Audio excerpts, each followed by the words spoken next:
Okay, I created an ad group, no? Pag sinabing ad group sa TikTok, um, may mga multiple products sa isang campaign. So, this is for past 7 days na na ads. Okay, past 7 days.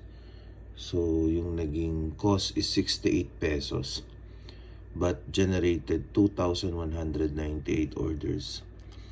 And then 0.03 cost per order. Revenue is 248.